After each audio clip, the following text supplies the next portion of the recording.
One of the traditions that we've had at the DuPont Summit is to look at some of the new technologies. And we now have a group of people who are going to talk about new technologies. We have Avaya, we have Trusted Systems, ATS LLC, the Smart Cone, Honeycomb Networks, and Bechtel, and Ready Energy. So take it away. Tom, you want to start? Yeah, can I actually use this?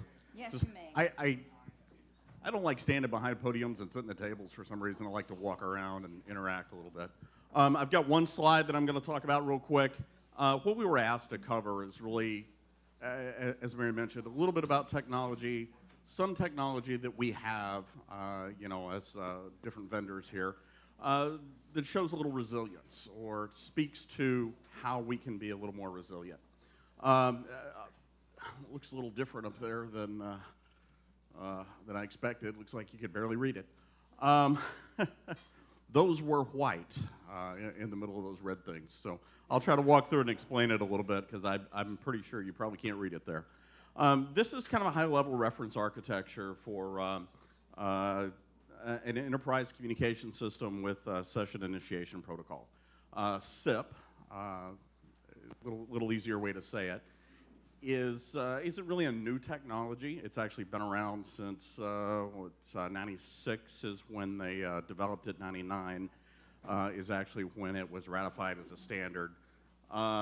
Really, it started out being utilized most initially in carrier space. So the major carriers and the AT&T, Verizon kind of type. Actually, back then, I guess it was MCI and some of those others. But more at the carrier level. It was initially done to promote utilizing the internet to transfer some of these multimedia type things that they were expecting to start having to utilize at the carrier networks or push across the carrier networks. So Avaya pushed it to the enterprise probably in 2004 is really when we started using the enterprise, 2004, 2005. And this was just kind of a high-level reference architecture showing some resilience of that technology. If you look down here in the left-hand corner, you've got a couple of IP-type devices. So this is a regular desk phone, similar to the one I've got in my house, multimedia set that I've got in my office, camera there, and even the client that I have on my iPhone is actually a SIP client. So really what this does is this gives us the ability to have that device talk to multiple locations or register to multiple locations at the same time. So it provides some resiliency for that device. So if I just reference like this phone down here in the left-hand corner, that phone is actually simultaneously registered to 3 different locations. Those can be 3 different locations at 3 different parts in the country. The reference across the top here, the far left one, is a PBX core or feature server. The way I had this one set up, that was California, this was Ohio, and over here on the far right was Virginia. This was actually modeled after an existing customer, so this was really their reference architecture that we were putting together for them. This system actually supported about 100,000 stations, so this is 100,000 of those phones. But this gives the ability then for me, if I have a regionalized outage, so I have the system in Virginia goes down, well, I can still maintain all of my phones automatically because I have them registered to 3 different locations at the same time. You don't even know that it occurs. So just an example of resiliency in the communications network, how we took it from the carrier space, moved it into more of the enterprise or organizational level, and something we do from a resilience standpoint.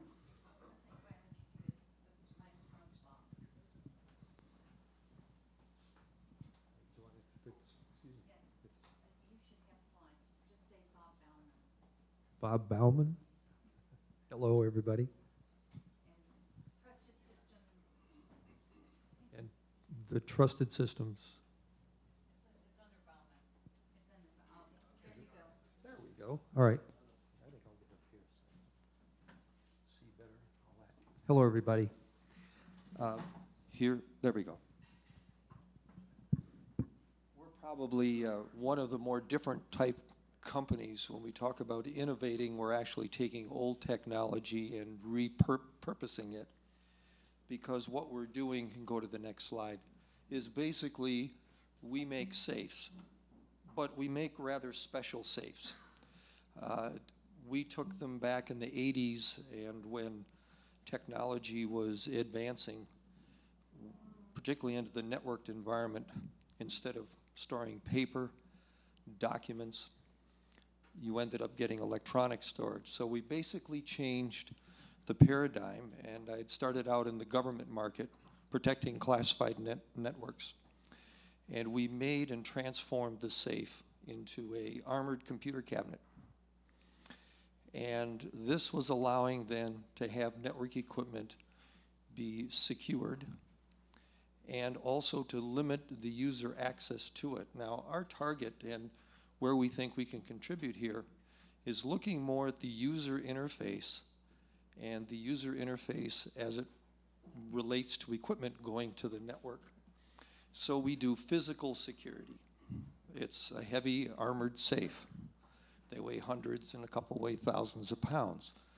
So we're really technology you can stub your toe on. It's not exotic. It doesn't have a lot of extra technology to it in and of itself, but it's how it's applied that makes it workable.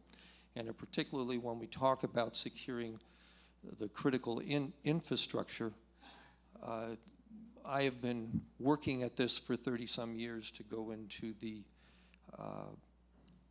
classified government market to secure networks.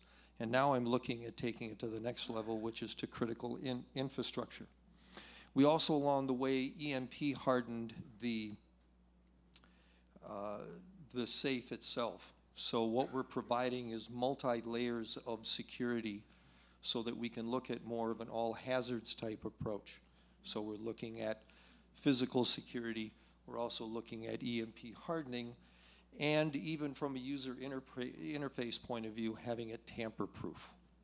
Now, the whole concept was that you put the equipment away in the safe, you run it 24/7 where it's unattended, so it has a very strong level of security that is impervious to, of course, hardened attacks, but also it is a controlled environment for the user interface. Because one thing that wasn't discussed much in the last couple of days is that security, even though it's maybe physical, is fundamentally a people problem.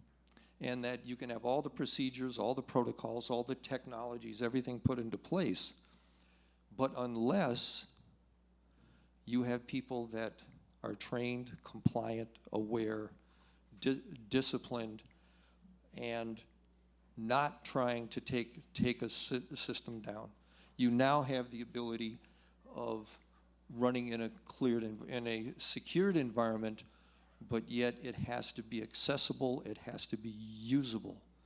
And what we do is we then custom engineer the safe to each unique application. So as we would get into critical infrastructures, we would tailor these to those environments. Now, next slide, please. What I'm trying to do is to leverage, I started the company 35 years ago, and I'm trying to leverage off of our experience with the federal, state, and local National Guards and that environment to apply it to the critical infrastructure market, particularly for SCADA systems, ICSs, and also to the user interface side of things. The only hope I have is that it's not going to take me another 35 years to be successful at it. But this is where we're going to go. Next slide, please.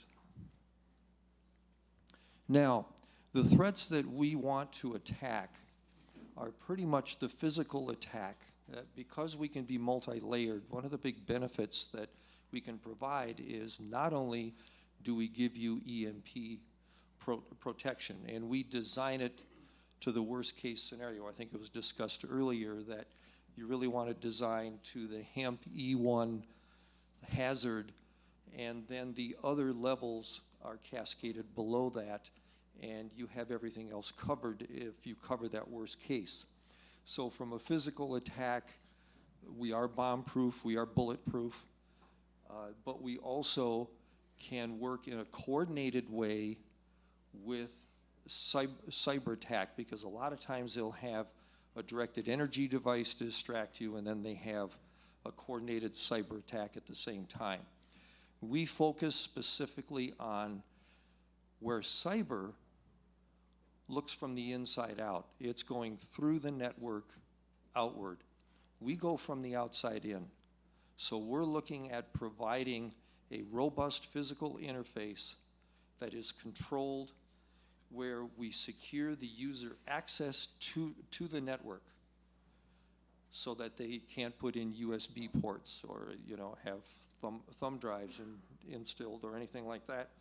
But that because we work in concert with cybersecurity, we provide a combined effect that makes that work. The other hazards, of course, with the solar storms and all the others, as I said, or a radio frequency attack, that we are looking at providing a combined approach. Next slide, please. And we're then planning on going after the microgrid market, and we're trying to make this as ubiquitous and as broad-based as possible to apply to all the other critical infrastructure, so that we could be working in hospitals, workstation areas. We could be looking at power substations. We could be looking at water treatment plants. But we're the physical security guys, so that's what we do. Thank you.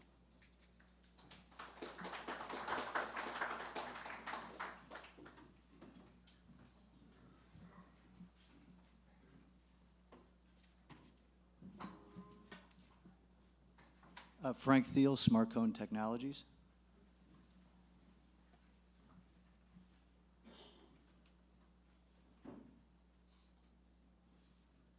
It will say Jason Lee. Oh, Jason Lee, yes. He's the CEO. Okay. Next slide, please. So there's Jason Lee. Pardon me. Oh, okay.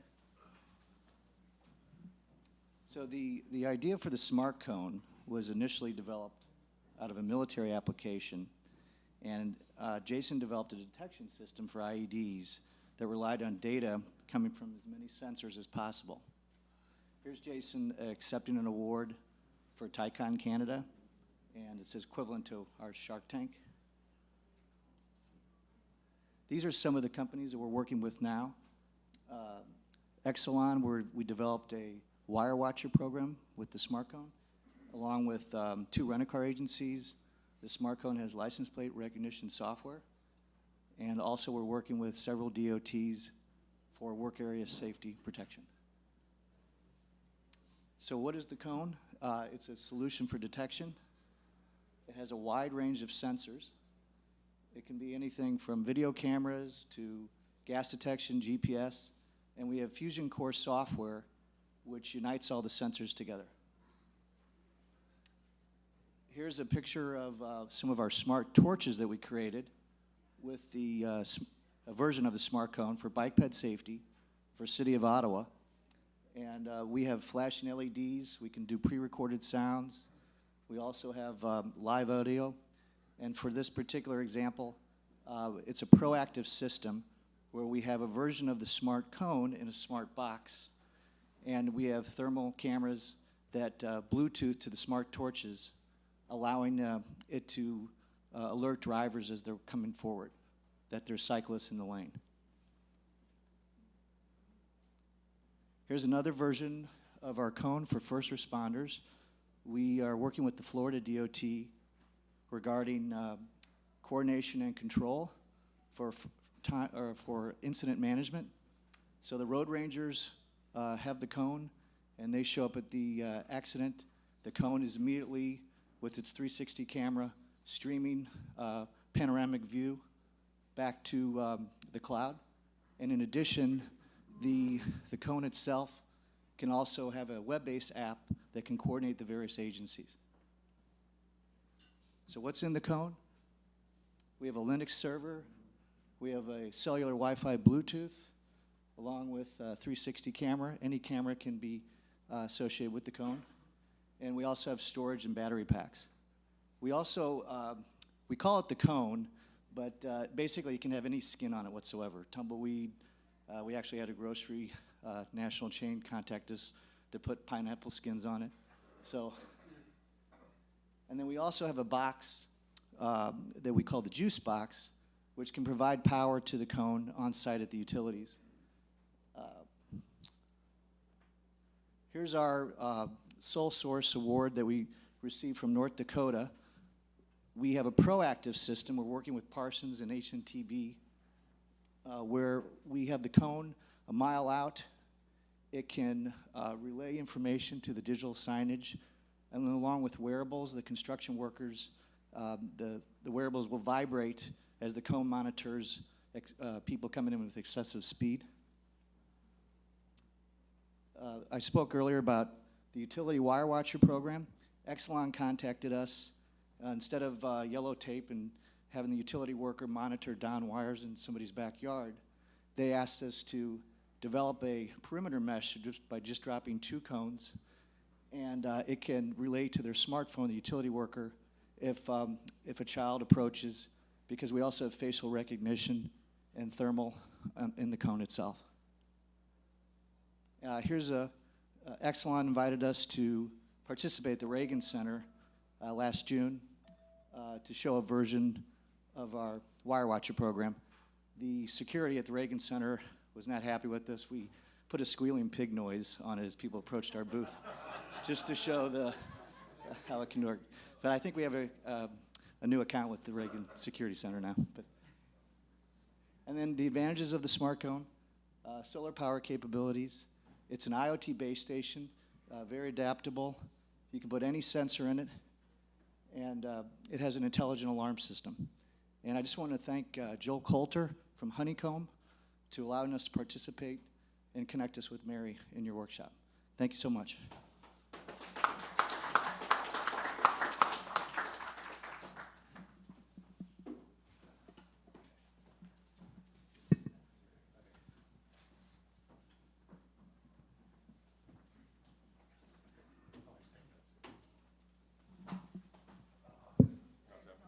Joel Coulter, Honeycomb Networks.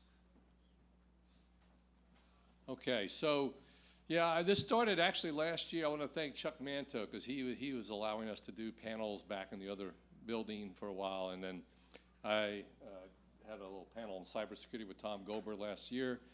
I was part-time helping this startup company called Honeycomb Networks to grow, and I've always been about the key aspects of resiliency being the human element, which is capacity building, but also security. They have to go together, because without security, you know, the two go together, because you can have threats and introduce vulnerabilities or corruption in things. So, next slide, please.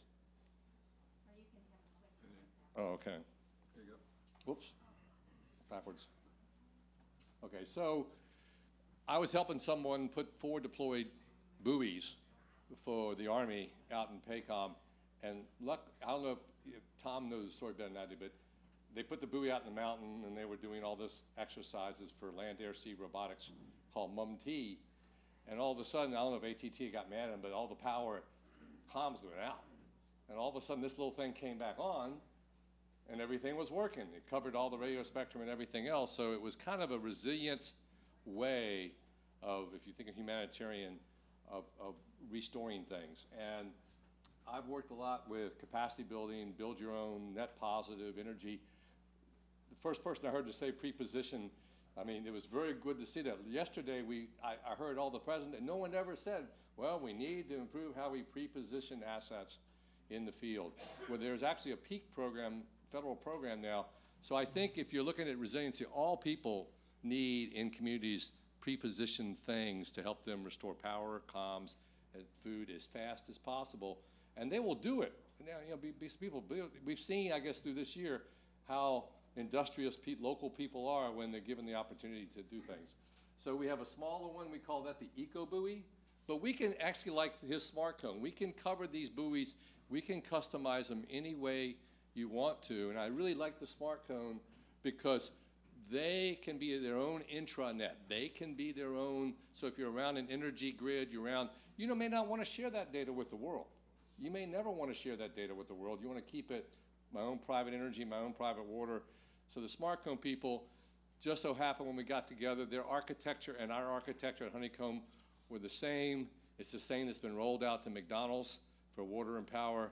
So it's this amazing synergy that we have the same architecture. Next slide, please. You have the button. Oh, okay. So this is a border. Again, a lot of things come through borders when you have disasters. People come through borders, refugees. A buoy can be a lot of different things in having sensors, comms, and even the ability to launch things outside the buoy for situational awareness. One of the things when the Fiji disaster happened, not Fiji, but the one in Sulu, Mindanao, all you need to do is attach a little device to every vehicle in any country, up pops an aerostat, and at least they have situational awareness. Because at the end of the day, coordination, cooperation, collaboration those 3 C's require situational awareness. When Katrina happened, you can't have 5 people tell you different things. No situational data. Everybody just sits around and goes, what are we going to do? I don't know. So at the end of the day, giving the local people situational awareness, you may have a virtual wall in your home or something, but again, the buoys are a fantastic way of always having that situational awareness component, which is so critical for people to work together effectively. Next slide, please. Oh, I'll do it. So again, this is another big piece of this. This is called a common, one of our partners, and this is up in New York, they have a common operations picture. I can believe that down the road, if we make this simple enough, give every person a common operations picture in their mobile device. Direct them where to go. So this common operations picture links to the common alert protocol, which is international standards. So we spent a lot of investment in helping other countries exchange data for crisis information, and we should definitely leverage those standards. Again, this is a platform called it's the TX360. We support this, but again, it has intelligent channels, alerts, dashboards, and secure communities. So again, it's one of many types of dashboards, but everybody should have a dashboard about their own. Are you guys talking to FEMA, or you guys? Well, FEMA, I pause. Because they do have a dashboard that we were using. Yes. During the Puerto Rican, meetings. Right, so what was supposed to happen is IPAWS that was at FEMA was supposed to be adopted by DOD, which would really help this, again, help this exchange of those dashboard key elements. Again, this is New York power outages. So again, you can use monitoring systems as the buoy, but the buoy's monitoring all kinds of situational awareness. But the key is to not overwhelm people, just give them the little data they need to do their job and then help them connect to the right people. And again, I think that we look forward to having demonstration sites with FEMA, with DOD, we're doing pilot programs. And one of the key things we've got to really work out is the security aspects of this. Because again, we want to be as secure as possible, especially if we're around electric grids or critical water systems. And that's the area that Tom Goldberg is really going to help us with. And he's really moving in from ATS into a separate division of our company, which we critically need the security piece. Thank you. I thought we were going to do a panel, so I stuck up there and then realized I was kind of the sore spot for all of that. Sorry to get in the way. Could we just have the next set up? It's Tom Goldberg. It's the, you got it. Okay. So what I'm going to talk to you about very briefly is what the Congress just enacted, what the NIST 800-53 Revision 5 document mandates, which is a total revision of the way we use microchips, where they come from, who makes them, so forth and so on. And as Joel suggested, I bring up a part of the company that makes no product, but we make all of the guts of those products better and more secure.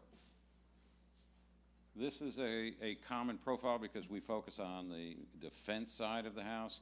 This is your, if you will, integrated electronic environment, but with the compromise of chips, where we have embedded backdoors, trapdoors, and Trojans, and we've seen this throughout, and I'm sure many of you remember the 2012 Aviation Week article that included a commentary on the F-35 that said that in 2009 we discovered the Chinese participated in every program progress review meeting of that aircraft up to that date.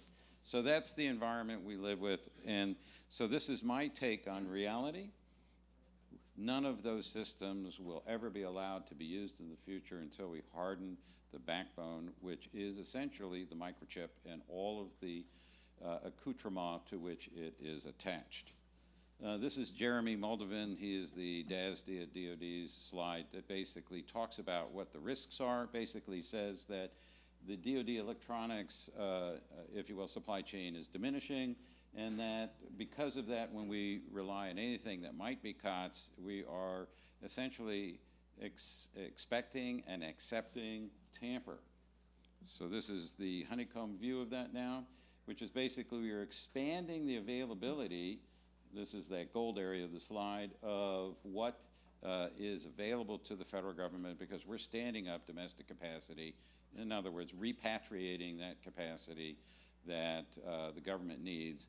And I'll describe in the next slide why that's important. But essentially what we've done is we've accepted a challenge. Now we did this, and we did this with the help of the Congress. If you look at the defense appropriation bills, which are still pending, but nonetheless, we have quite a few $100 million coming to Honeycomb Networks to stand all this capacity up. And here is where we're going to concentrate. In the blue area, it is basically every chip, every BIOS, every bit of firmware is now going to be GO-GO. That means government-owned, government-operated facilities. No longer again will a chip, a piece of firmware, or BIOS be produced for the federal government and any of its appendages by the private sector. That is a response to IBM's gift to Global Foundries of the trusted fab in New York and the mask facility in New Hampshire. And the response by the government has been brutal. And you'll see this in that NIST document. I ask you, if you haven't read it, NIST Special Publication 800-53, Revision 5, which basically outlaws companies that are currently supplying from participating in the market going forward. So we're going to be working on all of the other ancillary components. We're going to stand up making green boards. We're going to stand up building the capacitors, doing the surface mount, things of that nature. All of our employees cleared, all of our facilities cleared, so forth and so on. How do we do this? Well, by virtue of what we've done with the government leading up to this particular point, all those things that the government seconded to itself in secret that were essentially very, very private assets of NRO or NGA or name your other three-letter agencies are coming out of the woodwork.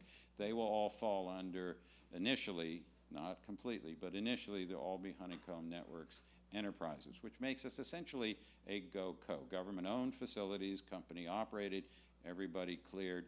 And why we're saying this to you today is we were given permission essentially to come out, tell you about it, and to make our services available. So when we look at SmartCone, which is a brilliant device, going forward to the degree to which they can be approved by DHS, we can supply to them secure componentry that will go into those systems to harden them. If you have a utility backbone that you need hardened, that you're going to begin to ramp up in some kind of an incremental fashion, what you need to do, like most everything else, go to the ISACs that you belong to, ask the department's permission, and get in line to receive services from companies like ourselves. Now, our first customers, as you might imagine, are all defense customers. So Lockheed, Boeing, name your favorite, they're going to be the first primary customers for that. But other people can get in line. Now, I can't say that our services will be available to you in the immediate future, but in the not too distant future, there will be. We're putting 104 special fab pieces of tools that are going to go into the government fab facility that is in Mississippi. These are known as E-beam and multi-beam tools you might know it as an additive manufacturer. We just make one chip at a time as opposed to using optical lithography, and we will be harvesting that from those fabs. All of the IP, it's under law, no, we didn't do this, but it's been around for a while, has been harvested by the NSA. It's going to go from NSA clean to that fab made, and we will be removing what is now embedded threats that were in the commodity version of those chips. And that'll last for about 2 or 3 generations, which is roughly 24 months. That's it. After which you're basically going to have wholly new designs that the government itself makes available. So with that, I want to thank you all, and we're ready to help where we can. Thanks.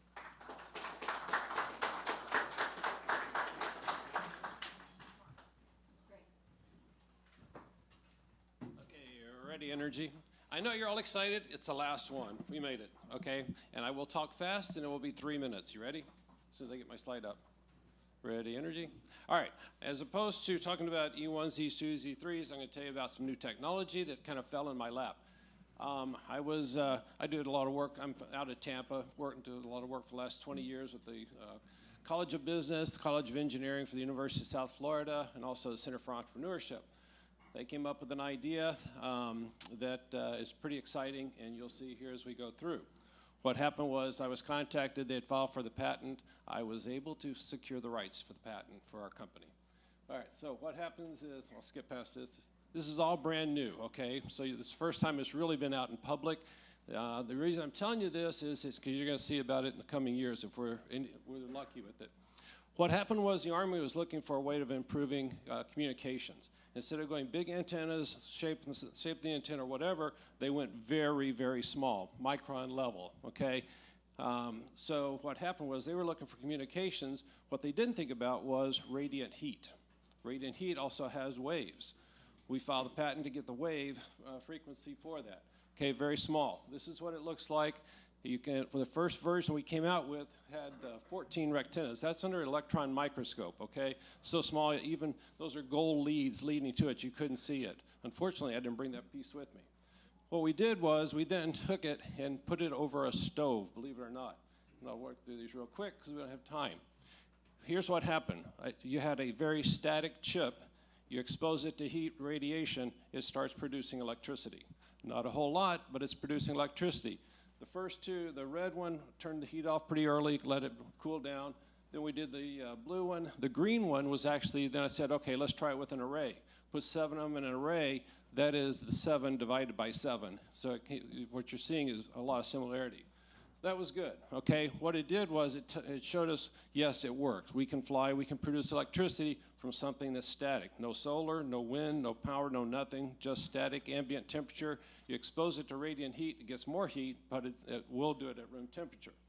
So this is version 2. To give you a size, those are my fingers, by the way, okay? Give you a size. Those are 3 chips. Each one of those 3 chips is 1 millimeter square. Each one of those 1 millimeter squares has 8,600 rectenna antennas in one layer, okay? No, we'll talk about multi-layer here in just a second. Anyway, this is what we're testing now. There's 25 millimeters per inch on one side, so 1 square inch is 625 millimeters, or 625 of these arrays of 8,600 antennas, which means 5.4 million. This is small. We can actually go probably 11 to 12,000 antennas per millimeter, so it'll kick it up, produce even more, okay? That is producing electricity right now. I can't show you the graphs because it's still kind of confidential, but I want you to know it does work.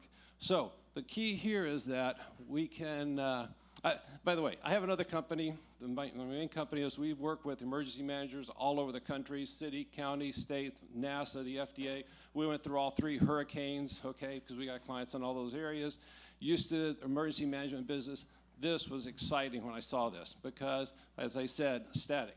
Okay, so where do we go?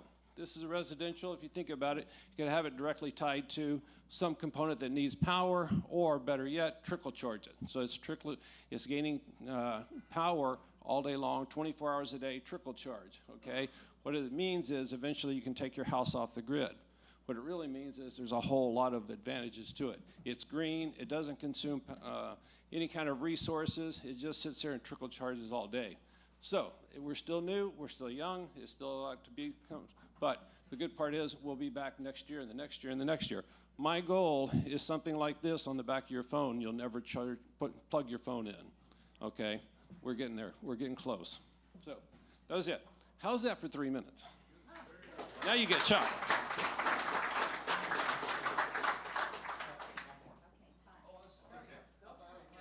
Sorry, unfortunately, that was not the last one, but I will keep it short, I promise.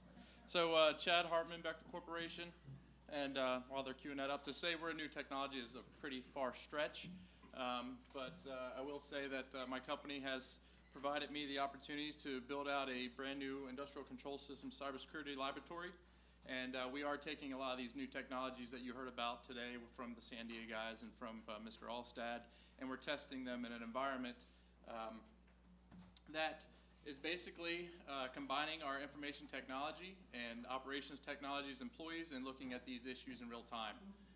Just kind of to give you an overview of, let's see here, maybe this won't work. Can you go ahead and go to the next slide for me? Just next slide even, don't even worry about this one, sorry. Just to let you know who Bechtel is in case you don't know, we're a international company, $34 billion a year, EPC, engineering, procurement, construction company. So we are the integrators of these control systems that everybody's been talking about. We work with we're agnostic. We work with everyone you can think of, from ABB, Honeywell, Schneider, you name it. We have subject matter expertise in some type of DCS, PLC arena. Next slide. So this is kind of what we've done so far at the lab. We have tons of connections within the nuclear security environmental. That's our government sector within Bechtel.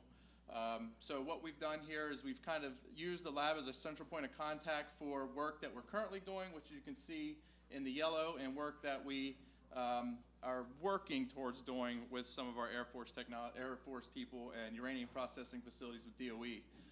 The reason Bechtel kind of got into this is honestly, it's because of the NIST RMF. Unfortunately for the EMP, I know I've been hearing you guys talk about it for the last 2 days. There's not really contractual requirements from the government right now that's saying that that is something that you're required to do on your contracts. With cybersecurity, it's there. We're living it. The NIST RMF specifically says that NIST 800.82, which is specific to industrial control system controls, we have to implement them on our control systems or we will not get authorization to operate those systems. So there is money backing us, and therefore Bechtel is very much taking an innovative look into this of how we can take what we've learned at what you're seeing over here on the right, BGCAP, PCAP. These are chemical D-mill plants that we had to retrofit a ATO accreditation package on so that we could operate those facilities. This is basically taking mustard gas out of old World War I, World War II munitions and disposing of them in the proper way. We've taken all those lessons learned and stuff, and we're starting to build that information that we're getting into a new design that Bechtel's going to push forward into our other business units. Our other business units, like I'm talking about, so Bechtel breaks down into 4 business units: oil, gas, and chemical. That's, of course, that's run out of our Houston office. Infrastructure, that's all of our rail work. That's our, it used to be nuclear, but now nuclear has moved into NS&E, into our government sector. Mining and metals, that's running out of Australia. And then our corporate enterprises, of course, running out of Reston, Virginia. The one thing that Bechtel brings to the table that is different than, like my boss always tells me, you sitting up in his office in Reston, you can throw a stone and hit hundreds of different cybersecurity companies right there in Northern Virginia. Bechtel's not bringing some kind of form factor firewall or something to the table. That's not what we do. What we are bringing to the table is the 1,100 control system engineers that work across our company. We have subject matter expertise, and like I said, most of the vendors that work in the DCS arena, PLC arena around the world. We also have interconnections with George Mason University. We're working very closely with their industrial control systems cybersecurity. They actually have built out a lab that we kind of helped put together with them. So working very closely with them as well. Next slide, please. One more, and I'll let you guys get out of here. Again, our ICS cybersecurity engineering expertise is our forte. We work across all vendors. We work across all standards. NIST RMF, ISA 99, 62443, NERC, SIP, NRC. We are the company that just got the Sumter Vogel, or Vogel, I don't want to say Sumter. We did get the Vogel nuclear work down in South Carolina, so we are actually looking at helping them build out a cybersecurity laboratory on site at Vogel, because they are very interested in taking some of the work that we've done at the corporate level and passing it on to their the nuclear work there at Vogel. So working with NRC as well. We do have a computer information response team, security operations center, so we do have some of the most talented IT professionals in the business. A lot of these people, we own 2 of the contracts for Lawrence Livermore and Lannel, so we actually borrowed a few of their employees and started these cybersecurity information centers. We work very closely with them in our laboratory in Sterling. We have set up our own SIM tool for processing data that we're pulling from the control systems, but that's where we need help. Right now, within Bechtel, with our SIM tool, we're only capturing information about the level 3 at that network layer. That's basically your everyday computer layer. There is a big need for pulling data out of the device level, the level 1, level 0 of these industrial control systems, which we are unable to do at this time. And as many of you guys know, and the hackers know, they won't go after the network layer, they're going to go after the devices where they know that no one's watching. And that's what we need to figure out, and that's kind of why I wanted to be here today, because I know there's a lot of smart people in this room, and I know Bedrock Automation was up here, and we've had them into our facility to talk. There's a lot of vendors trying to figure this out, and you know, we're more than happy to offer you up a nice test bed in Sterling, Virginia, if you have products that you'd like to put into play. Right now we have 2 DCS systems that we've purchased with simulations that we can run, that we can make these things act like they do, just like at our chem demo plants or at our facilities that we have across the enterprise. So Chad Hartman's my name. Next slide, please. Contact information there if you want to snap a picture or get my card, and I'd be happy to talk to you guys. But Bechtel has given me a huge opportunity to really get innovative with this, and kind of has allowed me to take some overhead funding and do some things that they usually want to do. So any questions or concerns, find me afterwards, and then enjoy your evening.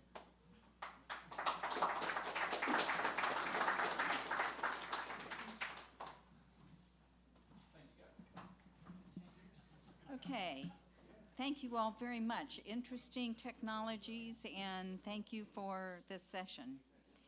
And Chuck Manto wanted to give some reflections. So where's Chuck? Oh, there's Chuck. Okay, Chuck can take it away.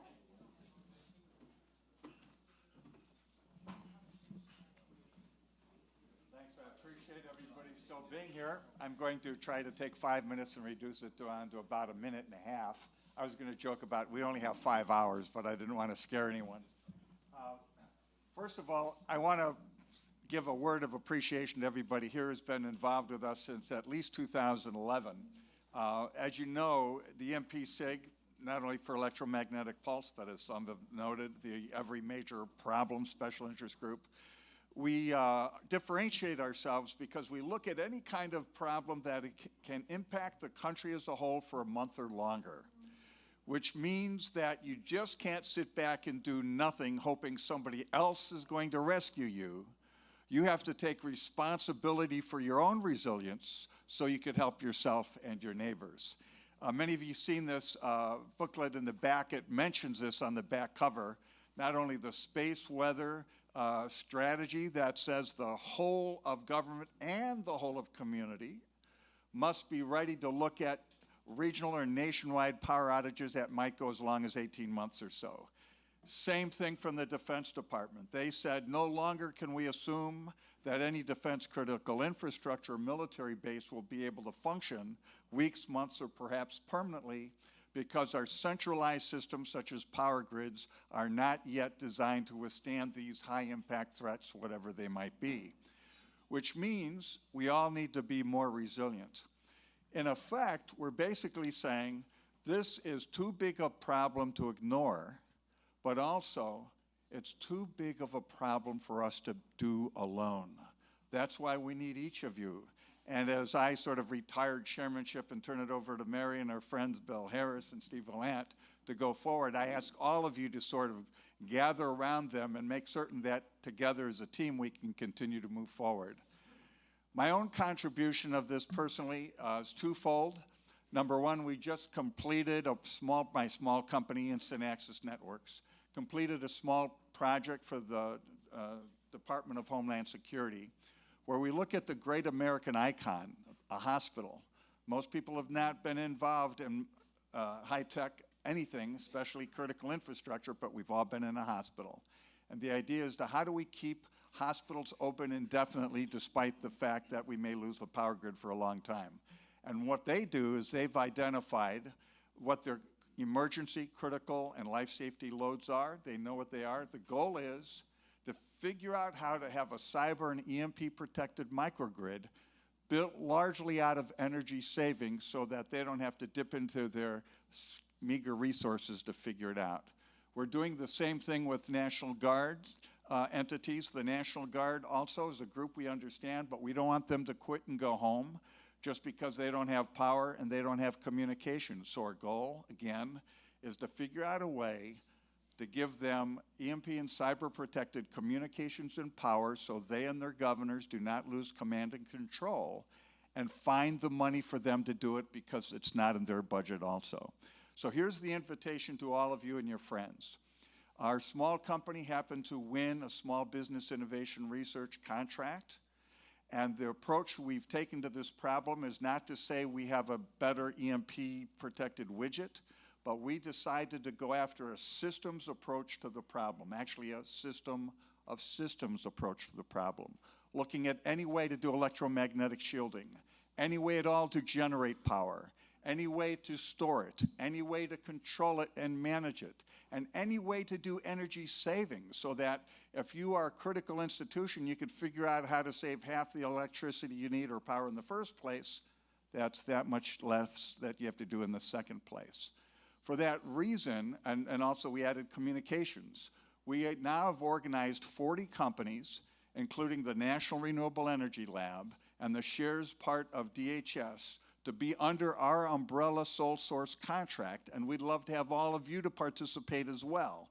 If you do any technology in those arenas, we'd like to figure out a way to work with you so that we can fund multiple $million-dollar pilot projects around the country with a set-aside money from the SBA, or use our sole source contract to work with you to figure out a way to fund these things for any of the defense critical infrastructure or civilian infrastructure on which it depends.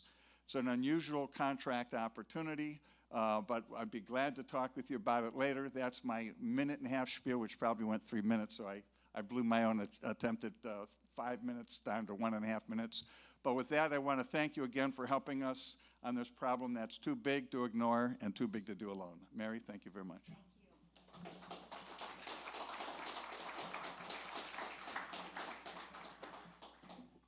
Thank you, Chuck.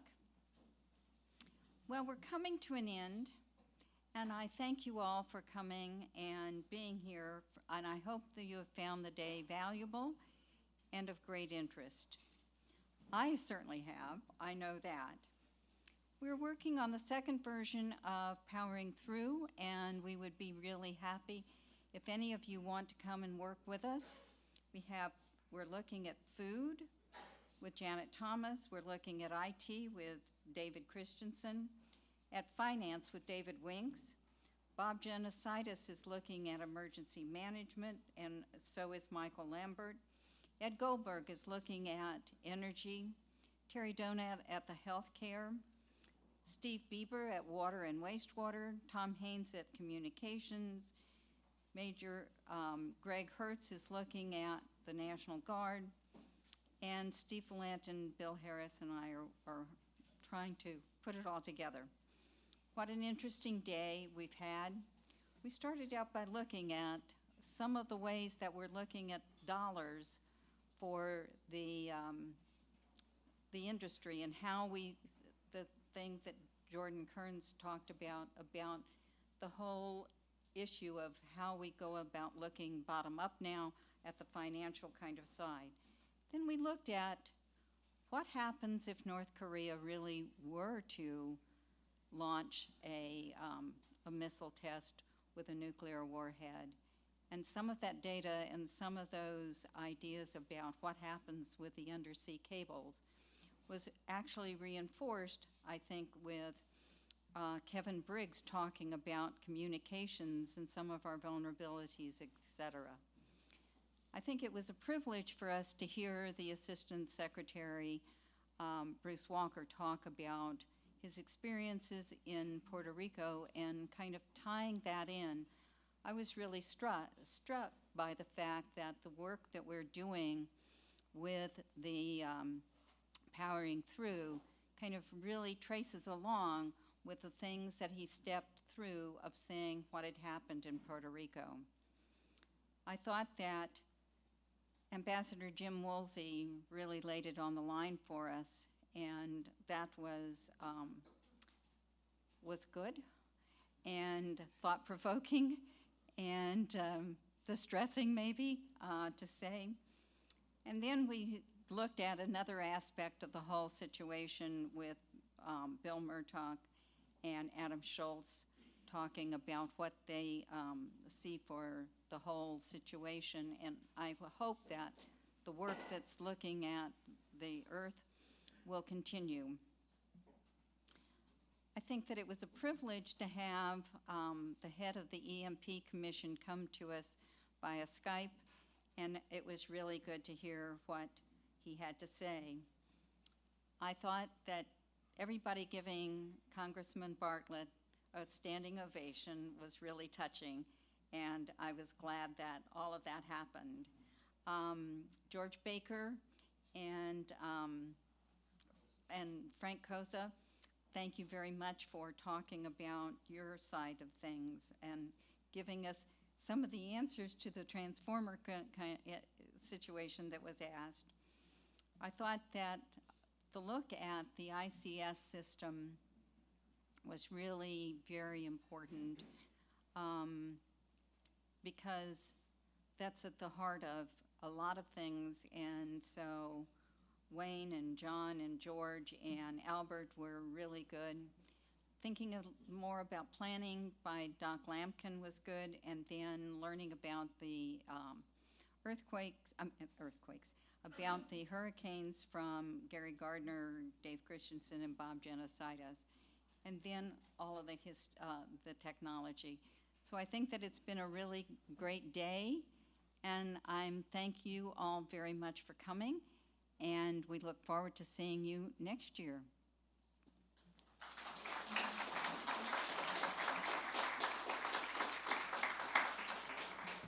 As we break up, one person hasn't been thanked, and I would like us all to give a round of applause to Mary Lasky, who led our program and got it all together.